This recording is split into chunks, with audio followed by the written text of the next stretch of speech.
on blast. I see a red flashing thing, which means I guess I'm rolling. I see a solid red light on the screen and on my recorder, so I know I'm recording too. Tonight was part one of Fessy's Comeuppance. I'm John Chidley Hill. I'm Sheldon Alexander, and I've had enough of Fessy. Oh my God. I'm just going to say it. I'm just like, and I'm not even saying that he was super annoying in this episode or whatever, but just, There's a little. There's just a lot of Fessy. There's so much Fessy. And it's... You took a long pause there. First of all, this is You Killed It, the podcast about the challenge, or maybe it's about Fessy.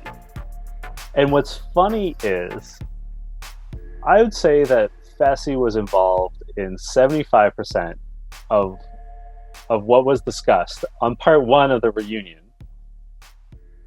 With a tease to part two of more Fessy. Yeah, there's Nelson. At least one more segment with Nelson and CT. So like we're looking at like another 10 minutes of Fessy time. And it's so funny to me because we obviously watched the season. Our listeners watched the season. Fessy was certainly a major character. Yeah. But not the biggest. Like maybe top 5 plot lines, but obviously Leroy and Cam were a big plot line. There was whole episodes revolving around Devin and Josh. Mm-hmm. And like if you compare the amount of time, like Devin and Josh got addressed a little bit on tonight's like the reunion tonight.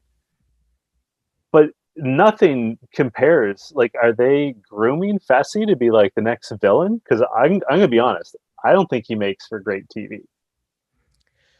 So here's my thing with Fessy, right? Fessy is just there. Like he talks a lot, he talks a big game, and my whole thing with him in this episode, I think was summed up by Devin, who was like, at least I can admit when I'm wrong. Yeah. And I feel like Fessy, no matter which side it's on or whatever you're going at him for, he just has an excuse for everything. Right? Like it's everything's an excuse. And then even when he does kind of try to be, you know, somewhat nice or understanding, it comes off as super phony. And I know that sounds bad that I'm saying that he's phony, but I think I was so rattled by like the Gabby stuff because I didn't understand that. No, we'll get there. We'll talk about it. I have one question before we actually start doing the sort of blow by blow. Did this episode have to be 90 minutes? Of course not. Especially given that there's a second episode coming, which I assume is also going to be 90 minutes. Of course not. But as someone who works in the media, and this is one of those definite times where our normal listeners will know that I am tiptoeing right now because of political connects. But I will say this, as someone who works in the media, and your business has not been the same business as you've been used to over the past year, and there might have been some lost revenue. So you're going to use every last bit of opportunity to recoup some of that lost revenue that you may have suffered through over the last year, and you are going to drain that as much as possible. You are going to squeeze every last bit of content out of that you can to recoup whatever your potential losses might have been, because it's not about the challenge, it's about the company of MTV. So if the challenge is one of your biggest brands, and now you're going to tell me that, well, we could just give you a 1 hour episode of the reunion. You could have done that. I'm sure what we see tonight and what we're going to see next week, I bet you they could have condensed into 1 good hour. But why would you do that when you can sell ad revenue for 2 hour-and-a-half episodes? You're going to cash those checks instead of, because I'm going to get the ad buys that companies pay for the challenge, I'm going to guess are more than they pay for the reruns of ridiculousness. I'm just guessing. I don't know that. I hear what you're saying. I hear what you're saying, and I agree with what you're saying. But what I don't understand is why do they only show the challenge once per week, where they'll have 23 hours a day of ridiculousness Or in Canada, they'll show corner gas and Yeah, I mean, and I'm not even saying it has to be like, I'm not saying that they have to show like the same episode of Double Agents twice in a week. I'm saying like show us an old school episode on like Tuesday nights and then have the new episode on a Thursday night, especially knowing that they had the OG's season coming up. Like how great would it have been to like show some older or some like shit they should have shown or like some mhm. briefing. Like I agree that the challenge is probably MTV's most viable product right now.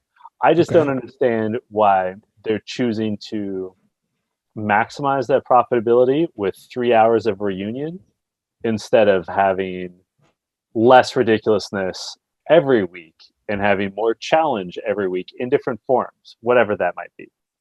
Hmm. Interesting. But I'm going to guess, and I don't know the answer, but I'm going to guess the answer comes down to money.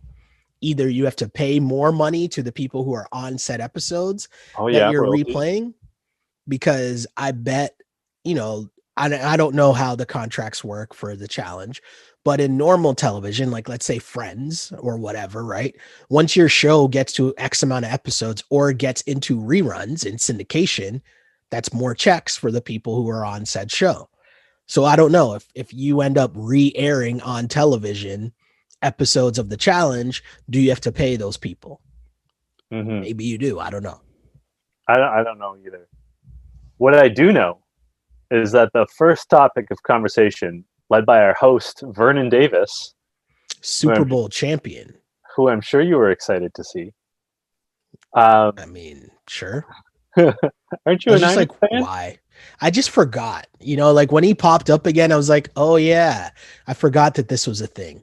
Yeah, he would not have been my first round or even second round pick. Like to me, the obvious choices to host are either Devin Simone, former castmate who like now like does hosting things on TV Mhm. and like is hosting the OGs reunion, and they had like an after show for the season of the challenge online that Devin hosted. Like she would make a lot of sense. Mhm. Or the Miz, who also is like more energetic, has been on the show, more natural than Vernon Davis. I thought Vernon was okay, Yeah. but to me he wasn't like the best choice. When we know that there's at least those two other options, and maybe others. Maybe you get Johnny Bananas, although I think Johnny would have a hard time not making it about himself. But like, you know what I mean? Like to me, there's Yeah. just like there's other options than former Super Bowl winner Vernon Davis. No, that's fair. That's totally fair. Yeah. So Vernon, his first sort of like real line of questioning was about how the pairings matched up, like when they first were established. They go over Fessy and Anissa and how Fessy did not want to work with Anissa. I Mhm. loved Anissa's line here that Fessy just wanted to pair up with Fessy or female Fessy. Mhm.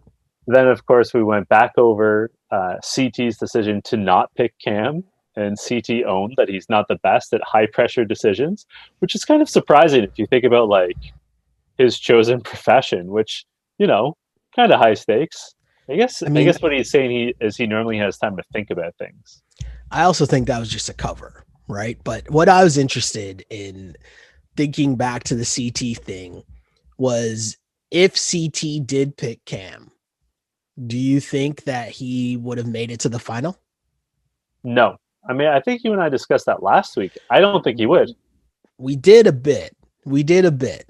But as I was watching this episode and watching how it all played out, my thought was, I think he made it that long in the game because of Big T, Mm-hmm. right? And so she took the Absolutely. target off his back just a little bit. And I think with Cam, they would have been such a strong team that people would have been trying to figure out, how do we get these guys out, or how do we steal one of the partners or whatever. But either way, I think it worked out for CT. And obviously that sounds easy to say because he won, obviously. But I just think, the way that it played out, I even think it played out better for Cam as well, too. Yeah. right? Just how things ended up going. I also think CT and Cam have such strong personalities. And we discussed this in both their cases. I mean, Cam had quite a few partners, but in both their cases, they got to sort of be the leader of their partnership. And I think that benefited CT. Maybe that's not fair to Big T to say that he was the leader of their partnership. But when it came time to the competitions, CT usually called the shots. Yeah. And I think if it was Cam and CT together all season, I think they would really struggle with that. Like, I think they're too similar in personality and they needed people more complementary, people that could take a back seat, like Kyle did with Cam for a long period, that Corey did, Hmm. more along those lines. No, On the that's fair. top, on the topic of CT, he says that Double Agents is the most intense challenge he's ever been on, which is saying something because he's been on quite a few. Hmm. Leroy says that CT looks great, that he's lost a lot of weight. They had him stand up and like show off how he went from dad bod to fatherly figure, which I thought was a Hmm. funny joke. Yep. And then Vernon sort of followed up and said, what was going on? And I was interested to hear what CT had to say. Because on the one hand, in some ways, he had a lot of clarity. Like he said that he had a lot of underlying issues that he wasn't addressing. Hmm. He says that the pandemic was really hard on his marriage, which I believe. I think the pandemic has been hard on a lot of relationships. But then he says that everything is going well now, but I wasn't clear if he's single or not. Yeah, I couldn't grasp that either. It seemed like he was, doing the talk that I just did with the political connects, and he's kind of tap dancing around what he's trying to say. Um, I think CT, you could just tell, like as you said, he had a lot going on, and he just looks a lot healthier, right? He looks a Yeah. lot more like CT, and I think we saw him past couple years when even though he still was very successful, but he wasn't in shape at all.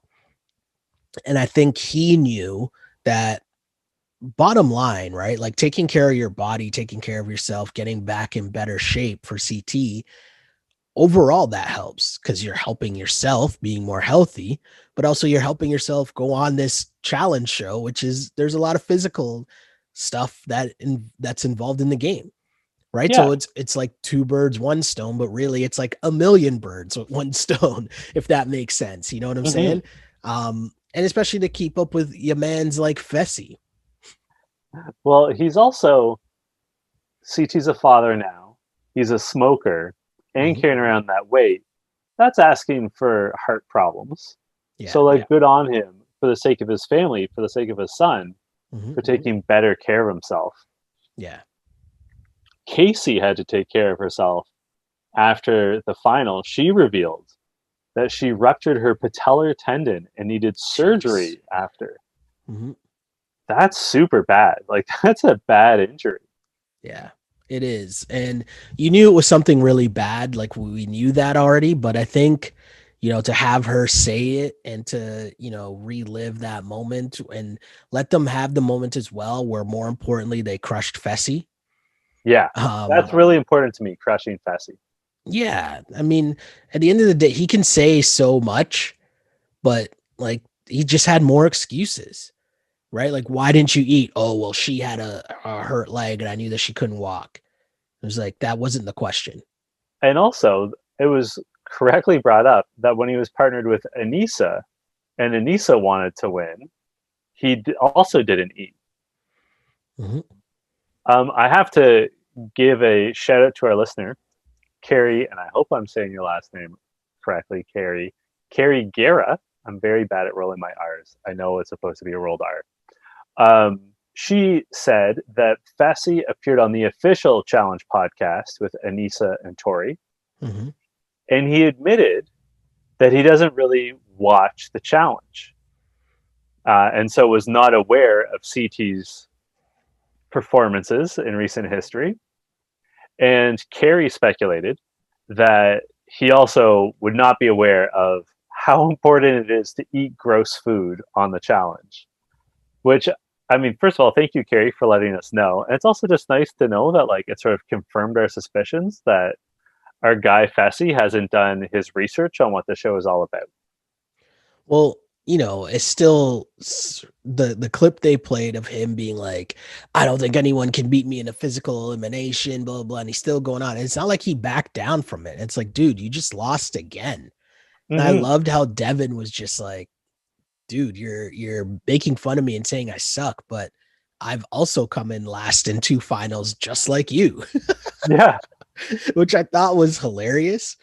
But also, like as Devin said, and which I thought was the best point, at least I can admit I'm wrong. And Fessy's just like going back and forth, and it was just so annoying. Well, and Devin talks a lot of shit, but he's not talking the same kind of shit as Fessy. Like Devin talks shit, but he's not saying like, "Oh, I'm going to run you over. No one can beat Devin's me in a physical." trolling. Yeah, Devin's trolling, but also Devin doesn't write checks that his ass can't cash. He Mhm. doesn't say like, "Oh, I'm going to steamroll you in Hall Brawl," because he knows he can't. Yeah, And he doesn't say like, "Oh, I'm going to just like dummy everyone in the final," because he knows he can't. He talks shit another way. He talks shit in puzzles. He gets for under people's sure. skins. He puts down their intelligence. But Mhm. like, it's different. I also like that they addressed Kyle versus Fessy in the Hall Brawl, and Vernon goes to say, you know, Fessy or Kyle, Fessy beat you in the Hall Brawl, and Kyle cuts him off and goes, "I actually didn't get beat by Fessy. I was medically disqualified." And Fessy got like all shirty about it, but it's also true. Technically, Yeah, Kyle did not lose. I mean, true. True. It's all facts. I mean, it's funny because Kyle knows what he's doing as well, and everyone knows that it's riling up Fessy when you phrase it that way. But it is actually true. Like that's what happened. And to me, the interesting part of this whole section was the breakdown of the whole Big Brother alliance, Mm-hmm. and Josh foolishly giving away that basically it was just him, Fessy, and Casey. And my question was a Big Brother alliance an actual good alliance? Like, did it accomplish its job? No, Because like, did Fessy and Casey, did they need to be in the Big Brother alliance to make it that far? I think they did. Like, I think, Okay. when you phrase it that way, when you So phrase it's it a that bad way, alliance. So you think it was a bad alliance because they didn't win? yeah, I was going to say, Okay. I was going to argue it was a bad alliance because Josh didn't make the final. No. The two remaining core members finished last in the final. Mhm. And like, obviously Casey's injury was a big factor, but I don't think they would have won, even Yeah. even if she was healthy. I think it's pretty apparent that the food would have derailed Fessy. Yeah. And sort of, the fourth member of their alliance, who they'd sort of cut loose, ended up winning. So from that angle, I was going to I say see what you're saying. they were not successful. But to your point, your question, like the way you framed it, of would they have succeeded without that alliance? I don't think so. I think that alliance really took them far. Well, I don't think Fessy Fessy in particular, I don't think has the political game to like bounce around as that's someone like true. Wes or CT or Smashley or even Devin or Kyle to a lesser extent do. Like I don't know if you knew this, Sheldon. Fessy's an introvert. And so Well, talking to people is not his strength. the other way to look at this, though, which well played, I see what you did there.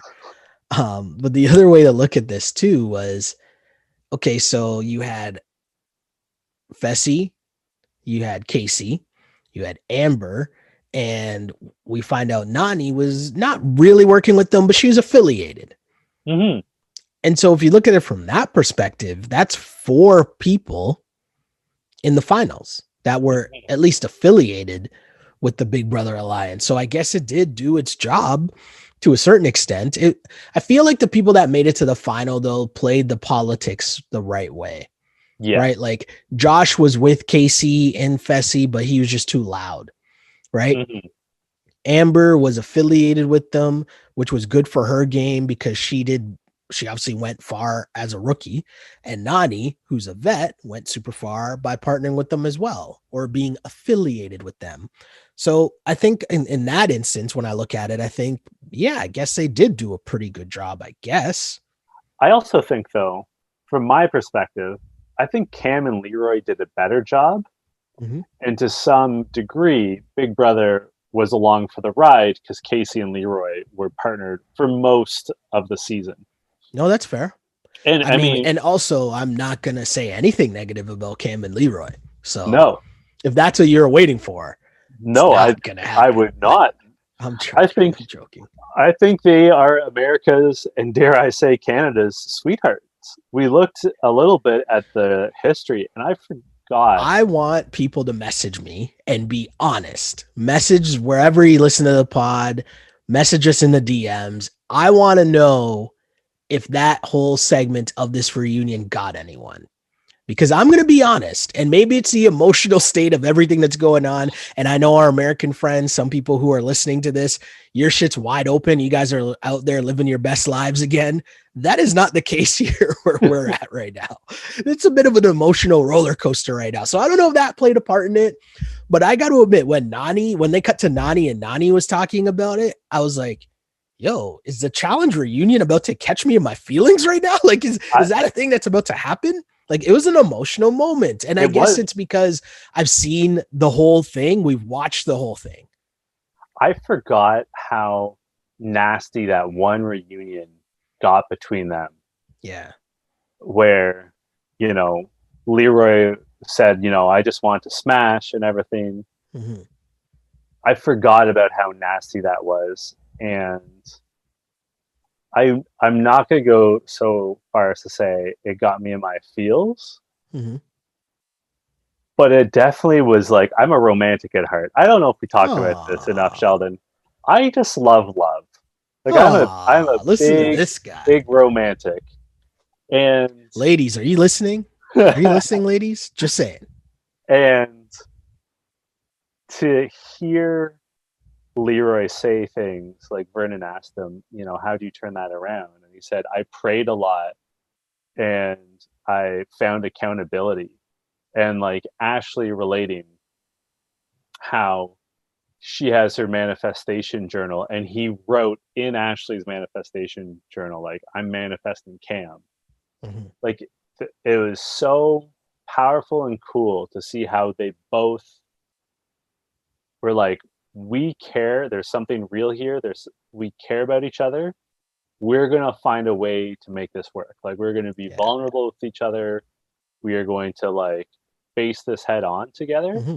That just like spoke to me. And also seeing Nani's very sincere, I mean, she was crying and just like she knows Leroy better than anyone else that's on the show, Yeah. saying like how far he's come. I mean, that was emotional too. And like, And don't her forget, being honest, she's like, I'm sorry, I just called you a fuck boy. and he said Right? like, no, it's true. Like, Right. And like just the honesty of that. And again, people who haven't seen that real world Las Vegas season, it's a watch. But I it's a good think show. that's why, like, if there's some people that are like, oh, you don't get it, I understand. But if you've been along for the ride since seeing the real world Las Vegas, and then the whole transformation of seeing Leroy, still be the quote unquote fuck boy, but then settling down a bit, calming things down, let's say, to where he was just kind of the nice guy on the challenge, right? Wasn't really getting into trouble, was just there trying to win, whatever. And then the Cam stuff where we saw that whole roller coaster. And for him to be that vulnerable and to admit, like she wanted a relationship and he didn't really want a relationship, he didn't know what he wanted. And for him to realize the accountability was in him Mm-hmm. instead of not with, because I feel like what happens sometimes if people say, I need to find the one or I haven't met the one yet. Do you know what I mean? And that's how we look at these things instead of him, the way that Leroy's looking at it, where he's accountable and saying, like, oh, well, I'm not ready to be with Cam, or I wasn't ready to be with someone. It wasn't so much Hmm. about, me still wanting to be out here smashing or whatever. It was just, I feel like I'm now consciously ready. Hmm. And I thought that was interesting. I thought that was really interesting. I think so too, and I think you're totally right. It's a mentality shift. A Mm-hmm. lot of people think that love will find them, Mm-hmm. and I think that's true to a degree. That like you'll be presented with an opportunity, you'll Mm-hmm. be presented in your life with someone that like where there's real chemistry, a real spark, but you got to make it happen. And I don't mean like take their consent away. I mean like you have to own your shit, and you have to Yeah. be, as Leroy said, accountable. You Mm-hmm. have to be honest, you have to be vulnerable, you have to Mm-hmm. forgive them their mistakes, and like be humble when you make mistakes. And it sounds like both Leroy and Cam have done that, and that's super cool to see. Like that's really really nice. And this was just a great segment, probably the best segment of the reunion so far. Yeah, it was, and you know what? That's one of the things where it's like you mentioned how long this episode could have really been. This might have been the only segment of the entire episode that would have been in, the actual hour, the good solid hour.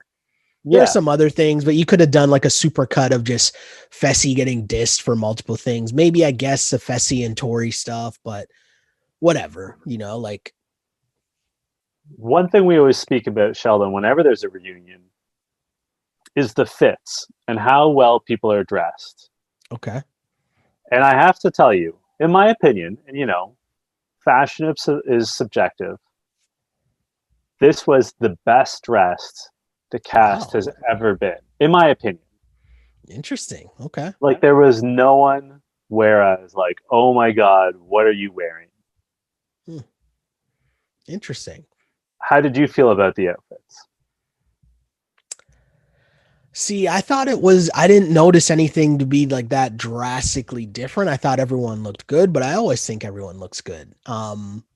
Yeah, I can't really say that I thought, it stood out to me that much more than any other season. I don't know. I don't know why that is, but There's always, in my opinion, there's always someone, usually a guy, for being honest, that just like shows up in like a t-shirt and jeans. yeah, that was There's Leroy, right? Yeah, but it was like a fancy shirt. Like Leroy was looking good, Okay. but I thought it was I, just a black t-shirt. I don't remember now. But I, anyways. I don't know. I thought everyone looked good, and like there was obviously this was a while ago, but there's the years where like Kenny and Evan would always be wearing like "suck yeah" t-shirts, their shitty clothing line, stuff like that. Yeah. All that being said, as much as I thought everyone was well dressed, I thought Ashley stole the show. I thought her Oh. outfit was fantastic.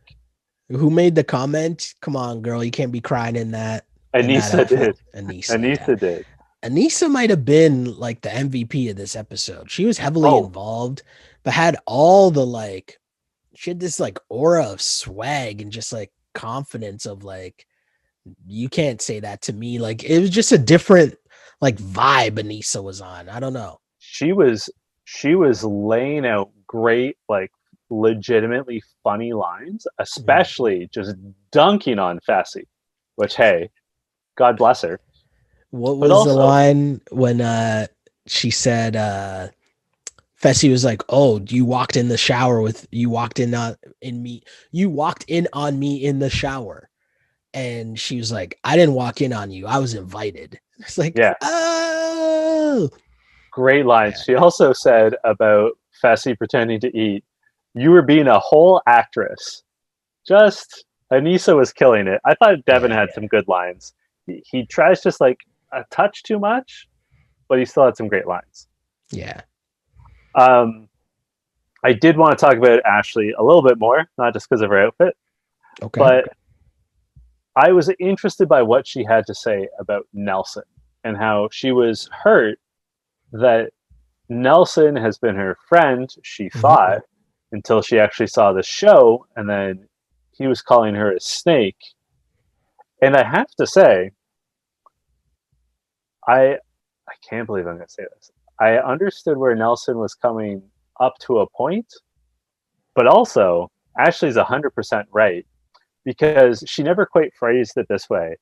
People like Nelson, as an example, hold it against her that she, air quotes, stabbed Hunter in the back. Mm-hmm.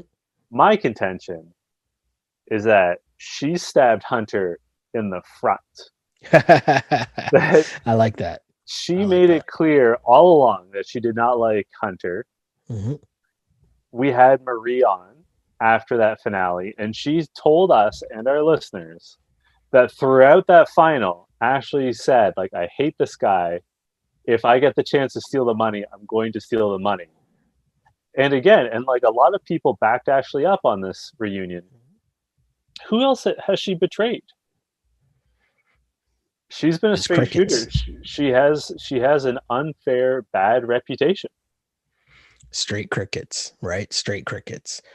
Yeah, I mean, I totally agreed with everything you just said and agreed with what Ashley said. Um, and I like when someone just speaks facts. Okay, show me where I've done these things. And no one really had answers. No one And had it. eventually Nelson just apologized. Yeah. Um, Speaking of apologies, CT and Big T talked about their ups and downs. Mm-hmm. And again, I mean, we're just praising Leroy for accountability. I liked CT's apology here. I'm a big believer that if you embarrass someone in public, you have to apologize in public, right? Like Okay. it does no good No, that's fair. publicly embarrass someone and then privately apologize. And I know CT sort of tried to apologize during the season, Mm-hmm. but I thought this was a really heartfelt apology. It seemed like Big T took it well. Yeah. What did you think of this interaction? So my thing with this whole part was CT seemed genuinely embarrassed. Yeah, And I thought, he should be, in fairness. no. And of course, right? Totally. But we're just talking about Fessy and Fessy not being accountable for anything he did, or do you know what I'm saying? And Mm-hmm. when you contrast that to CT, you could see he was genuinely embarrassed while they were running the clips, Mm-hmm. right? Like you could see him genuinely embarrassed. And I thought that when you look at it from that angle, I think I feel bad for him Mm-hmm. because I wonder if there's part of him that thinks, should I have given Big T a chance in the final? Now, he's not going to go back and redo it because he won the money. And of course, it'd be dumb to go back and do that. But you could tell he's definitely upset in how he did it. And he can tell that he's definitely upset with how he treated her because, as he acknowledged, she didn't deserve that, right? She didn't No. deserve that embarrassment. And, even for all the things that she said to him back, like he knows that he crossed the line. Yeah. You compared CT to Fessy, and I think it was great analysis. But also, one thing that I found interesting was, I mean, we already said this, but they showed a lot of Fessy clips, not just from the show, but things he tweeted, things he posted on Instagram since this season aired. And when you watch Fessy's body language, he's like has his shoulder turned away from the screen. He's shifting around uncomfortably. CT, however, he engaged with the clips. Like he was embarrassed and you could see it, but he didn't look away. And that's accountability, right? Like he's not trying to squirm out. He's not trying to like look away from how hurtful he was to someone he likes and respects. He was like sitting in the moment, sitting with his feelings of embarrassment and recognizing how he fucked up, for lack of a better term. And then like immediately, like he didn't even let Vernon Davis really finish before starting to apologize. And Which was good for all of us, right? yeah, for sure. We do talk about the rookies, the rookie girls specifically. So weird that we don't see Michi or Joseph on the reunion. Yeah. I mean, I get it though. Like maybe we see them in the next episode. Who knows? Who knows? So they talk about the beef between all the rookie girls and Tori and Anissa. All the rookie girls, they really have Amber M as the lead prosecutor for the rookie girls. But Amber is explaining how they did not like how Tori and Anissa went about their business. She, at least Amber M, took it personally and felt that the Anissa and Tori were sort of the mean girls of the house, which both Anissa and Tori object to. But Amber M's like, listen, I'm not the only one. And she starts, and Vernon says, who else? And she starts to list them off. And as she says names, like a roll call, Big T's like, yeah, I didn't like it. And like Amber B was like, yeah, I didn't like it. Gabby wasn't present, so she wasn't able to, at that point, speak up for herself. Mhm. Um, One thing I found interesting and wanted to know, I had two takeaways from this segment. The first is that, again, Amber M and Anissa were already cool because Anissa had handled her business and had already apologized. But Amber M was still a little salty towards Tori, who had apologized in the DMs. And Amber M was like, should be to my face. And Tori was like, should I have flown to your house? And Amber M's like, I'm right here. And Tori's like, oh, right. Okay. So well, I was glad to see that sorted. The other thing that I liked was that Devin points out to Amber M that, like, hey, we're not as good at stuff as other people, and we sort of have to accept they're going to make fun of us for that. And Yeah. I liked the awareness from Devin. Devin, I thought, he did his best Devin in terms of interjecting, giving the one-liners consistently over and over again. I thought that was funny because Devin knows his role, and let's be honest, he plays his role well, right? Mm-hmm. He's antagonizing. He will, always find a way to interject and get his one-liners in, and he did that.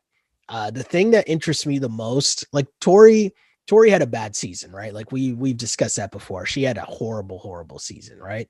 Her Yeah, politic game was way too much I was so and sloppy. super sloppy, and she got very early. And she alluded to the fact of a lot of things going on outside of the show, obviously before she got there. And we know her and Jordan broke up.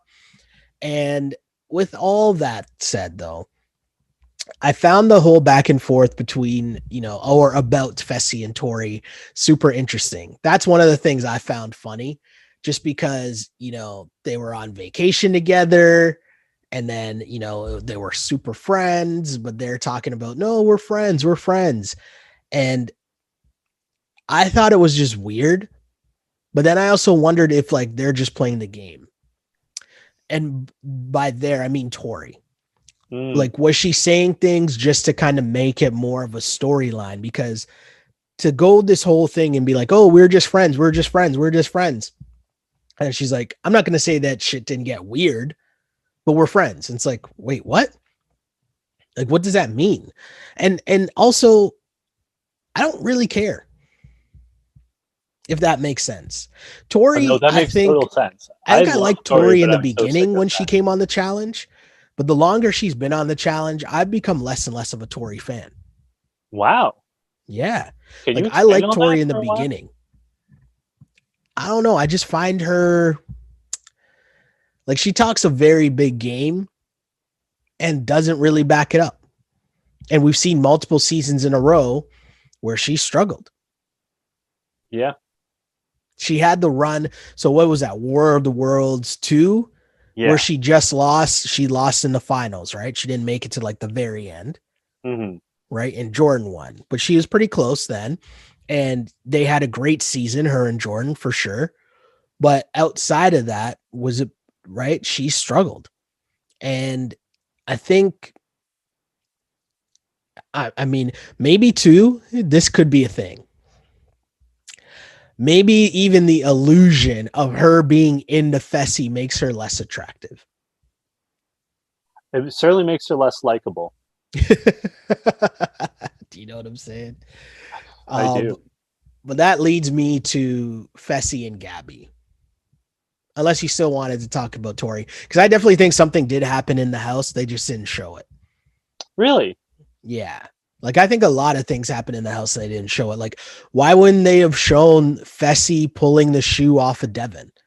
Yeah, Right. Like I think a lot of things they left out for that. Again, what we were talking about, the whatever their rating was, a PG-13 rating as opposed to whatever was rated before. mm-hmm. But Fessy and Maybe. Gabby. Sorry. No. Sorry. What were you gonna say? Well, no, I was just agreeing with you. We should talk about Fessy and Gabby because this underscores my problem with Fessy. So the part I didn't understand, right, was he kept saying, well, we were in the house and I didn't even really get a chance to talk to Tori that much. And it's like, why not? What else were you doing? Then he says, I didn't really get that much of a chance to talk to Gabby, like just talk to her and get to know her. So what else were you doing? Right. I just found it so weird. And then his excuse of, oh, well, when he was trying to talk to her, people were saying, oh, he's just using you as a vote, blah, blah. Like there's a lot of free time. You're not filming all of the time you're in the house. There's more than enough time that you can sit and get to know someone if you really want to sit and get to know someone. I It's didn't not. get that. It's not just in the house. Think about the bus rides they have Mhm, going to the competitions. for sure. Think about the um, when they're setting up the competitions, like when they're at the scene. Think about like when they're resetting. Think about how much time we see them standing around. I bet each competition takes like 3 hours to film, probably 2 to 3 Yeah. hours, depending. Yeah. And you're just standing around trying to stay warm and hydrated. You're not talking to the women you're attracted to, just to, like not even to like run game, but just to speak for the sake of speaking. Like I know Yeah. I'm a pretty outgoing guy and Fessy's introverted, but I just like I can't imagine being in that small a space with so few other people to interact with and not talking to everyone at some point, just for the sake of it. Like before Gabby and Fessy kissed on the show, Fessy said to her, like, why did it take like 6 weeks? So like assuming Fessy's math is correct, they'd been in the house together for 6 weeks, and Fessy just said on the reunion that they hadn't spoken really up until that point. I don't Like, get it. what were you doing for 6 weeks together, 24/7? Like, It's a lot of meals being eaten. that's a lot of meals. That's a lot of working out. That's a lot of passing each other in the halls. That's a lot of drinking in the liquor dome. That's a lot of sitting in the bus. That's a lot of waiting for like cameras to reset, for Yeah. TJ to nail his lines because he's infamously bad at not And getting like, his lines. Like, if you like Gabby, that's a lot of opportunity to talk to Gabby. And I would just like to say, I would have used that opportunity to talk to Gabby. she's a very attractive young woman. I did love But I that. didn't the one thing I didn't understand though was, and again, right? Like obviously, yes, Gabby is super dope looking, but I also thought Gabby was like good people's as well. I do Yeah, like to emphasize that point, which made me even more confused after when she's like, when someone says, oh, she got herself a whole man.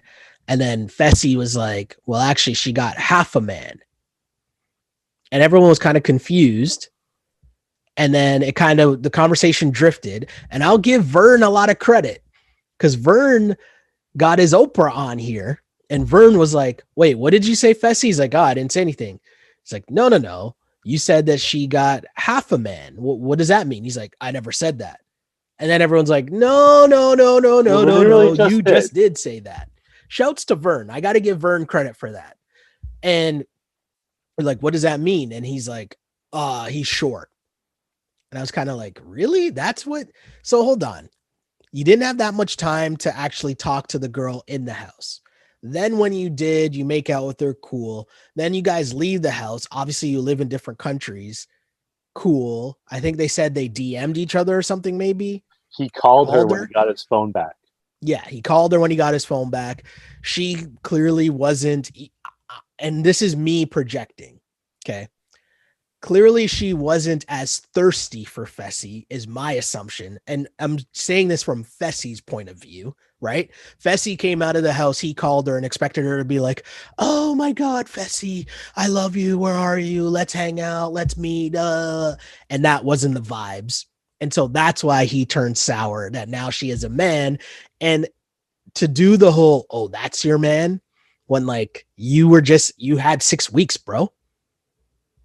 Right.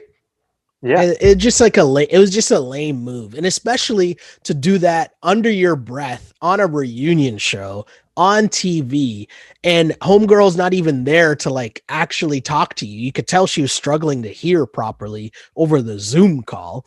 And it's like, and she's a nice girl. She didn't do anything to you. It's just a lame move. Just adding to the list of just lame cornball Fessy moves. Super lame, super corny, just so unbelievably unnecessary. Right. Gabby has moved on with her life, and let's not forget, he went to Turks and Caicos to see Tori, and whatever happened there. She did slide that in. Like, why'd you have to insult Gabby's boyfriend, who's done nothing to you? Nope. And all because you're just straight hating. And like, this is my problem with Fessy. He, on the one hand, is constantly bigging himself up. And on the other hand, is always running down other people, even unnecessarily. To make himself feel better. Well, I think sign of insecurity.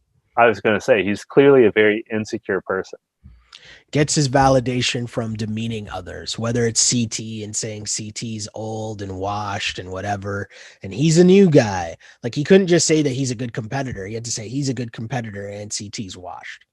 Mm-hmm. He can't just say that he's a good physical competitor. He has to say, I'll dominate everyone else in the house in any physical competition. Right. So, yeah. I've said it before and I'll say it again. I really hope that Fessy takes a break from the challenge. Because I think gotta ask Jemmy if Fessy's cursed. We got to see if there's a Fessy curse. We'll message her. She'll have an answer for us. There was one other funny thing though. They showed us behind the scenes. Everyone's wearing masks. They're wearing face shields. And Devin and Anissa are pretending to be Fessy and Gabby kissing for the first time. That was funny. And Devin goes, I can't kiss you. I'm too introverted. And then Anissa goes, well, get extroverted. Extroverted, man, I'm tired. Get extroverted. Great moment. I liked it. Scene. I enjoyed it. It was good. Do you have an MVP of this episode? No, this episode is not worthy of a best line of the episode or an MVP of the episode. Wow. That's my hard stance.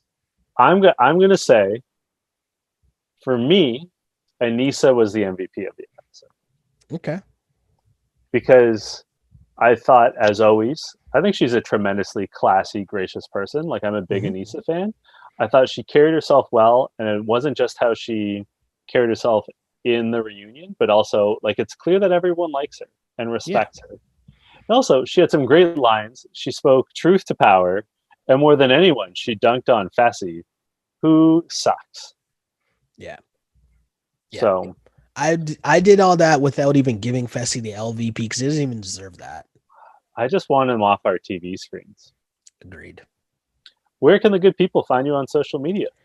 You can find me on Twitter at Shell Alexander, on Instagram at Sheldon Alexander, a brand new follower of Gabby, by the way. I did have to look her up on Instagram. And where else can you find me? Twitch, On Blast Podcast. You can also find me on YouTube, Sheldon Alexander, all over the place. I'm tired too, man. I can't even lie. You can find me on Twitter and Instagram at J Chidley Hill, or, roaming the mean streets of North Toronto, wearing a mask for safety first. I'm very excited because I don't have to do the line until next week. This was You Killed It. You killed